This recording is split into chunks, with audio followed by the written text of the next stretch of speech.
So today I thought I would take you on a little tour of the farm, of the homestead, lifestead.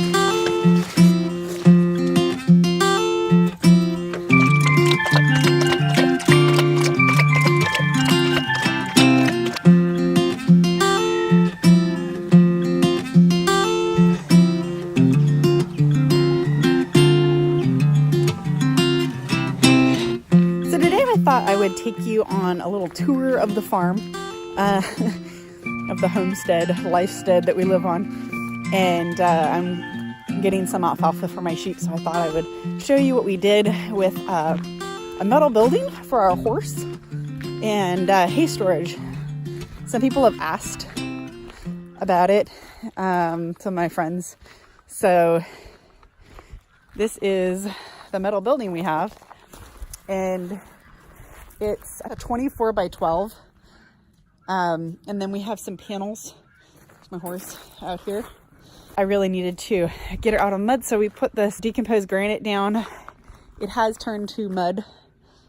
Oh well, I mean, you can't get away from it. But it's not clay. Inside is our hay storage, and we split it in half. We put a stud wall in, or stud wall. Sorry, we put a wall in and attached it. And then on this side, that keeps the hay off the sides of the barn, because these metal buildings sweat and it can be pretty crazy. Anyways, and then we have like a hallway and then a window to feed the horse. We put plywood and 2x4s along the sides so that it was protected.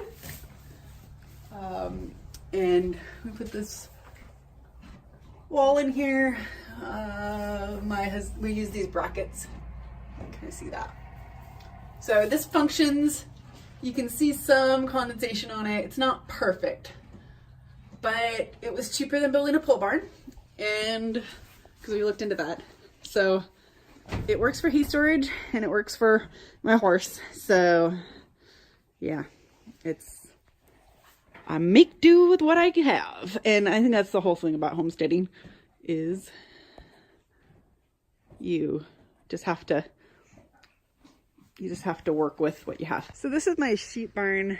It's not perfect, again, but it works. And my husband didn't have the time to build me anything, so we decided to just buy one of these prefab kits. There's a guy that makes them locally, so they're way cheaper than the Noble panel things, which are ridiculously expensive. This is for my ram, because when I lock him in, he'll jump over. But it works. I'm gonna probably have to get a front for it, because the fog gets in here. It's really wet in here, and that's not good for lambs. But it's a dry place where I can feed them, give them their minerals, and have just a place for them. So this is what we did. This is gonna be a lambing jug, lambing pen. Eventually I have another piece of this panel that's going to go across and be hinged. It's not going to be a gate, but it'll work.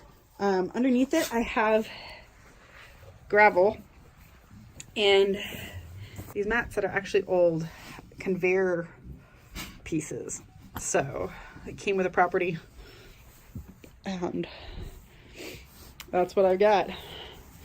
So make it do anything I can to use what I have. So you're looking at sheep butts, but oh well. I just wanted to introduce you to the sheep. We've got Mary right there. This is Chili. He might go into some chili later. Depends on, only his genetics are awesome, so I don't really want to do that. And then we have May. I got them in May, and she was just kind of sweet, so I named her May. The one that's closest to the camera is a Romney, actually, and I'm totally destroying their wool with this feeder. I've gotta come up with something new. This is not good. But Romneys are a wool breed. I had her. I am mommy too. Yes, dear. I'm filming. She is. I was keeping her for meat, for her lambs for meat, but she's mainly a wool breed. She's really sweet, which is why I've kept her. And last year when I was looking at dairy sheep, I tried milking her, and I was getting half a gallon a day out of her, which is really awesome for a meat breed or a wool breed.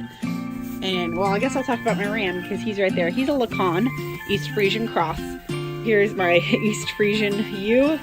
She is most like an East Frisian. Lacans are from France, from the Roquefort region, and the East Frisians are obviously from Friesland, which is in the Netherlands, and they are used for sheep cheese there. So if you want an animal that's low impact on the land, super sweet and nice, easy to work with, these dairy sheep are actually a really awesome idea. And it has super high butterfat content, and I'll probably talk about it on another video about the benefits of dairy sheep and more on all of that. So this is a chicken coop that my husband and my dad built, and there's the egg laying box. I didn't want another thing sticking out because I had livestock in here, so we did this flush mount. It didn't really work, so it had this here. That was just to do it, and you know, 3 nest boxes. I'll show you inside. They started perching on it, so there's a whole bunch of poop there, and this is why I was getting really frustrated with my chickens. And I probably could have just fixed it, but actually, you know what, it's gonna let light in. The other thing is, chicken farmers out there, this thing has saved my bacon or my eggs or my chickens. It's called the Chicken Guard. I got it from the UK. It comes with this drop down door, and it's an automatic coop opener. Right now I have it on manual, but it closes automatically based on the light. And you can do it for time, but what I did is I would set it for a certain light setting, and it would automatically close every night, and then it would automatically open every morning. So I didn't have to go out and let my chickens out every day, which kind of made me a little lazy. But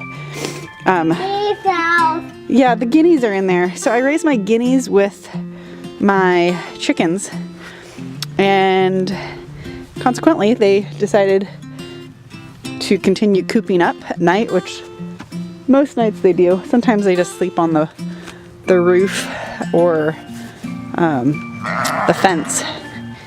Hey guys. So I got all of the windows and the door I got at a restore, like a recycled construction place. Somebody just tore it out of a house, and I scored it. It had a screen on it. It's since kind of come down now. Anyway, so I actually had to make a little latch to keep it closed. Here's my nesting boxes, and there's my poop deck. It's worked really well. I always kept the food and water underneath here.